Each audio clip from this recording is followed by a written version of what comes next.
زہرا کو ستایا ہے، جس در پہ میرے بابا تم آتے تھے اس در کو، اور امت کے امیروں نے اور توڑا ہے، جلایا ہے بابا تیری امت نے زہرا اللہم صلی علی محمد و آل محمد۔ اعوذ باللہ من الشیطان الرجیم، بسم اللہ الرحمن الرحیم۔ تمام تر تعریفیں پاک پروردگار کے لیے اور تمام تر درود و سلام محمد و آل محمد کے لیے۔ قائم ٹی وی کینیڈا کی جانب سے ایام فاطمہ کے سلسلے میں آج ذاکرہ حنا حیدر آپ سے مخاطب ہیں، پروگرام لے کے آئی ہیں در بطول، اور اس پہ آج ہم گفتگو کریں گے حجاب پروردگار اور سیرت فاطمہ۔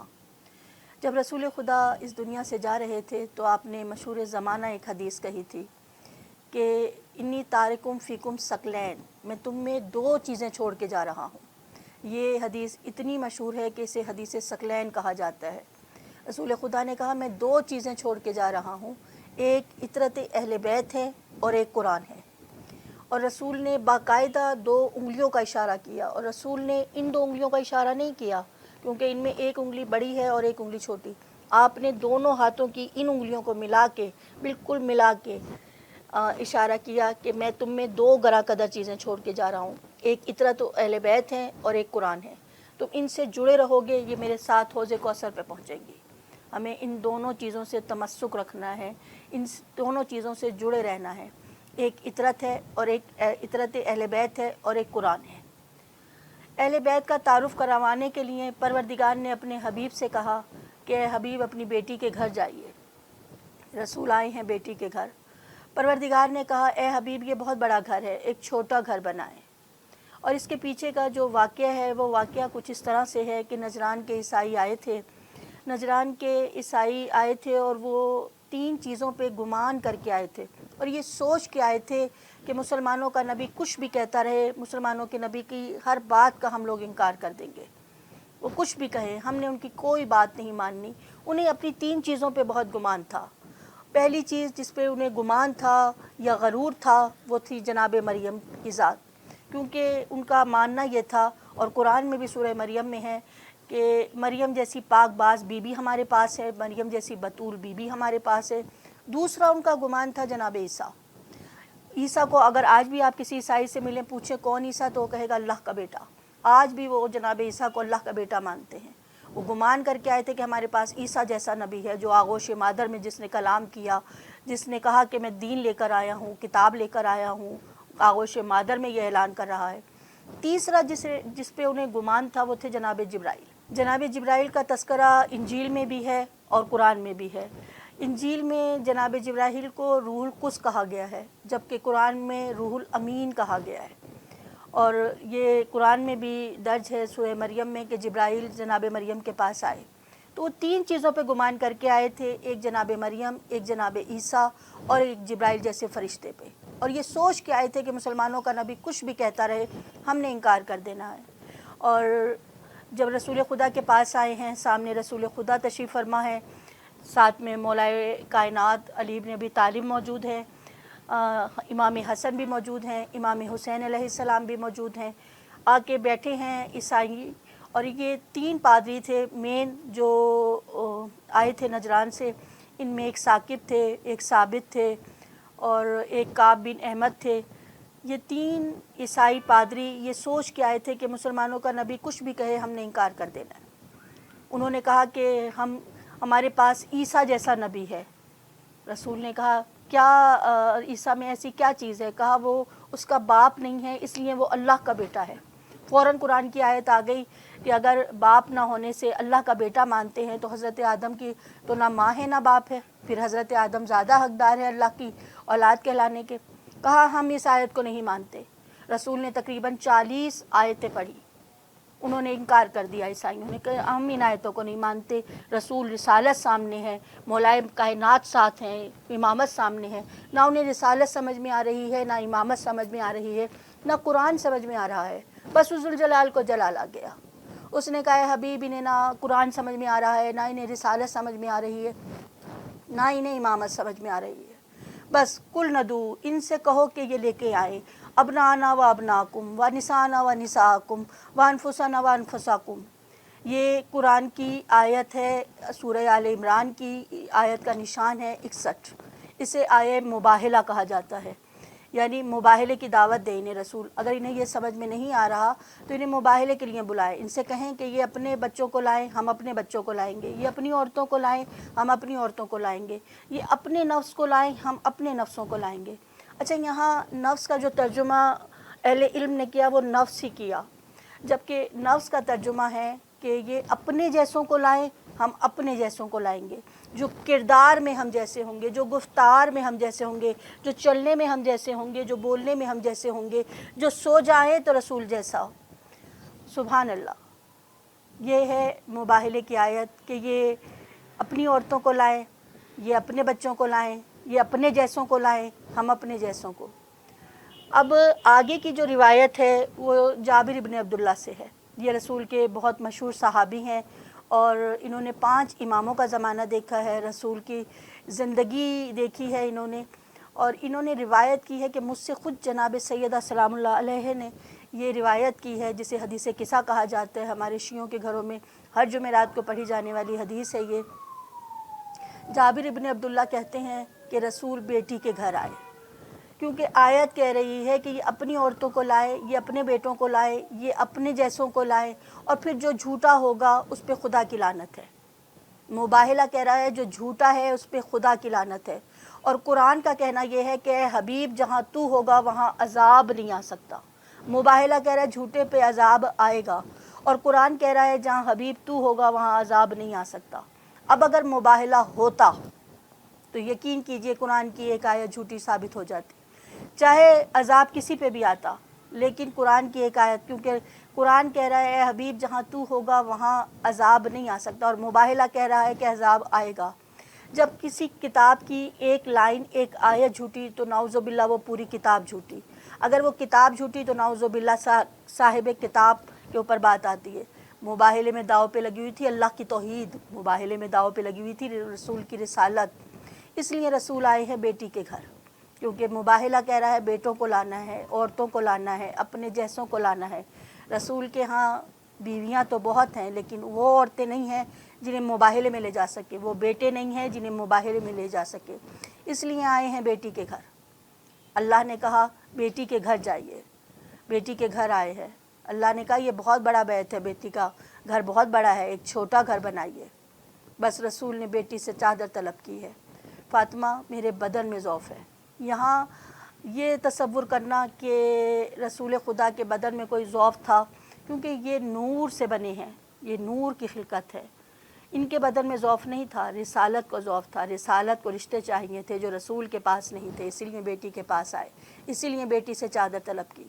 یہاں میں سوال کروں گی یا رسول اللہ آپ کے پاس چادروں کی کمی ہے؟ آپ کے پاس وہ چادریں ہیں کہ جن کی قسمیں قرآن کھا رہا ہے، یا ایھا المزمل یا ایھا المدثر، اے کالی کملی والے، اے سبز قبا والے، تو یقیناً جواب رسول یہی آئے گا کہ بے شک میرے پاس وہ چادریں ہیں کہ جن کی قسمیں قرآن کھا رہا ہے، یا ایھا المزمل کہہ کے، یا ایھا المدثر کہہ کے، لیکن میری چادر کو غیر معصوم چھو سکتا ہے، لیکن میری بیٹی فاطمہ زہرا کے پاس جو چادر ہے اسے غیر معصوم چھو نہیں سکتا۔ بس رسول نے بیٹی سے چادر طلب کی، چادر اوڑھ کے لیٹ گئے۔ اتنے میں امام حسن تشریف لائے۔ امام حسن نے والدہ سے کہا اے مادر گرامی آج مجھے نانا کی خوشبو محسوس ہو رہی ہے۔ بی بی نے کہا کہ ہاں چادر کے نیچے۔ دیکھیے یہ وہ امام حسن ہیں کہ ان کے بارے میں اصول کافی میں بھی ہے اور تاریخ طبری میں بھی ہے، کیونکہ بی بی کے گھر کا صحن اور مسجد کا صحن ایک ہی تھا، تو رسول جب بھی گھر جاتے تھے تو اس سے پہلے بیٹی کے گھر آتے تھے، اور جب بیٹی کے گھر آیا کرتے تھے تو بیٹی کو بتاتے تھے ساری تفصیل۔ رسول خدا کے گھر آنے سے پہلے امام حسن آ جاتے تھے اور ماں کو بتاتے تھے اماں آج نانا نے مسجد میں یہ فیصلہ اس طرح سے کیا، آج نانا نے مسجد میں اس بات کا جواب یہ دیا۔ اور جب رسول خدا آتے تھے تو جناب فاطمہ زہرا سلام اللہ علیہ پہلے ہی باپ سے کہتی تھی کہ آج آپ نے مسجد میں یہ فیصلہ اس طرح سے کیا۔ رسول مسکراتے تھے، فاطمہ تمہیں کیسے خبر؟ کہا مجھے امام حسن نے بتا دیا، میرے بیٹے حسن نے بتا دیا۔ ایک بار رسول نے کہا کہ ہم بھی دیکھیں گے کہ حسن تمہیں بتاتے کیسے ہیں۔ ایک بار رسول نے پہلے سے آ کے دیوار کے پیچھے چھپ گئے، ادھر رسول دیوار کے پیچھے چھپ گئے، امام حسن آئے اور ماں سے کہا کہ اماں آج مجھے لگتا ہے نانا مجھے دیکھ رہے ہیں۔ دیکھیں، دیوار کے پیچھے نانا ہوں تو امام حسن کو پتہ چل جاتا ہے کہ دیوار کے پیچھے نانا ہے، لیکن یہ چادر وہ چادر ہے کہ جس میں امام حسن جیسا امام بھی پوچھ رہا ہے کہ آج مجھے نانا کی خوشبو محسوس ہو رہی ہے۔ جناب فاطمہ الزہرا نے کہا کہ ہاں، چادر کے نیچے آئے امام حسن اور کہا کہ نانا کیا مجھے اجازت ہے اس چادر میں آنے کی؟ کہا ہاں میرے دل کے چین، چلے آؤ۔ امام حسن چادر میں داخل ہو گئے۔ اتنے میں امام حسین آئے۔ امام حسین نے بھی ماں سے وہی سوال کیا کہ اماں آج مجھے نانا کی خوشبو محسوس ہو رہی ہے۔ یہاں سوال اٹھتا ہے کہ چادر میں تو دو تھے نا، امام حسن بھی تھے اور رسول خدا بھی تھے، پھر امام حسین کو خوشبو کیوں ایک محسوس ہوئی؟ یہ بے شک 5 ہوں لیکن خوشبو ان کی ایک ہی ہے۔ کہا ہاں بیٹا، وہ چادر کے نیچے۔ اتنے میں امام حسین چادر کے پاس آئے۔ نانا کیا مجھے اجازت ہے اس چادر میں داخل ہونے کی؟ یہاں سوال یہ اٹھتا ہے کہ یہ امام حسین وہ حسین ہیں کہ جب نانا سجدے میں ہوں، حالت نماز میں، سجدے میں، اور یہ گھرانہ وہ گھرانہ ہے کہ یہ علم وہاں سے لے کے آتا ہے، انہیں پتہ ہے کہ یہ میرے نانا سجدے میں، پھر بھی آ کے نانا کے سجدے میں سوار ہو جاتے ہیں پشت پہ، اور چادر میں داخل ہونے سے پہلے اجازت طلب کر رہے ہیں کہ نانا کیا مجھے اجازت ہے؟ تو جواب رسول یہی آئے گا کہ آج آیت تطہیر کا نزول ہونے والا ہے۔ اگر امام حسین ایسے ہی چادر میں داخل ہو جاتے تو قیامت تک لوگوں کو یہ کہنے کا موقع مل جاتا کہ حسین آیت تطہیر میں شامل نہیں تھے، عادی تھے نانا کی گود کے، اس لیے چلے گئے۔ اجازت لے کے بتایا کہ نانا مجھے اجازت ہے میں چادر میں آ جاؤں؟ کہا ہاں، شافع محشر آ جاؤ۔ آج تک شافع محشر رسول خدا تھے۔ رسول خدا نے کہا آج کے بعد شافع محشر میرا نواسہ حسین ہے۔ جسے جنت میں جانے کی طلب ہو اسے چاہیے کہ حسین کے در پہ آئے۔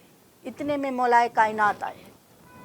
مولا کائنات نے بھی یہی بات اپنی زوجہ سے کہی، فاطمہ الزہرا سلام اللہ علیہ سے، کہ اے بی بی آج مجھے اپنے بھائی کی خوشبو محسوس ہو رہی ہے۔ میرے بھائی کہاں ہیں؟ یہ وہ مولا ہیں، یہ وہ مولا کائنات ہیں جن کا دعویٰ منبر کوفہ سے یہ ہے، سلونی سلونی، کہ مجھ سے پوچھو، مجھ سے سوال کرو، میں زمین کے راستوں سے زیادہ آسمان کے راستوں سے واقف ہوں۔ زمین کی گہرائیاں میرے آگے اہمیت نہیں رکھتی، آسمان کی وسعتیں میرے آگے اہمیت نہیں رکھتی، لیکن اگر رسول خدا چادر میں آ جائیں تو پھر بیوی سے سوال کر رہے ہیں کہ مجھے بتائیے کہ بھائی کی خوشبو مجھے محسوس ہو رہی ہے۔ علم رکھتے ہیں، مولا مشکل کشاں ہیں، آپ کو کیسے پتہ نہیں چلا؟ کیونکہ یہ وہ چادر ہے، یہ وہ حجاب ہے جسے حجاب پروردگار کہتے ہیں۔ بہت سے ہمیں تاریخ میں مقام ایسے ملتے ہیں کہ جہاں مولا کائنات بھی بیٹھے ہوئے ہیں اور جناب سیدہ فاطمہ الزہرا بھی موجود ہیں، اور جناب فاطمہ اپنی کچھ فضائل بیان کرتی ہیں اور مولا علی اپنے فضائل بیان کرتے ہیں۔ ایک مقام پہ مولا کائنات نے کہا فاطمہ تم جانتی ہو کہ جب تمہارے بابا عرش پہ گئے تھے معراج میں تو پردے کے پیچھے میں تھا؟ جناب بی بی فاطمہ الزہرا نے کہا علی آپ جانتے ہیں وہ پردہ ہی میں تھی۔ اکثر مقام پہ ائمہ طاہرین سے سوال ہوا کہ جب وہ چھپا ہوا تھا، اس کا کہنا ہے کنتا کنزن مخفیان، میں چھپا ہوا خزانہ تھا، کہاں چھپا تھا؟ کہا ہماری دادی فاطمہ الزہرا کی چادر کے نیچے۔ یہ وہ حجاب پروردگار ہے کہ جہاں اگر رسول بھی آ جائیں تو علی جیسے امام کو پتہ نہ چلے کہ رسول چادر کے نیچے ہیں۔ اس میں یا تو فاطمہ دیکھ سکتی ہیں یا جلی دیکھ سکتا ہے۔ یہ وہ حجاب پروردگار ہے۔ اتنے میں علی آئے، یا رسول اللہ کیا مجھے اجازت ہے اس چادر میں آنے کی؟ کہا ہاں علی میری چادر میں آ جاؤ۔ علی بھی داخل چادر ہوئے۔ اب یہاں چادر میں رسالت بھی ہے اور امامت بھی ہے، رسول بھی موجود ہیں، مولا کائنات بھی ہیں، امام حسن بھی ہیں، امام حسین بھی ہیں، لیکن ہم دیکھتے ہیں کہ کوئی آیت نازل نہیں ہوئی۔ یہ روایت جناب سیدہ کی ہے جو انہوں نے جابر ابن عبداللہ سے کہی، کوئی آیت نازل نہیں ہوئی۔ اتنے میں جناب سیدہ نے کہا بابا کیا مجھے اجازت ہے اس چادر میں آ جاؤں؟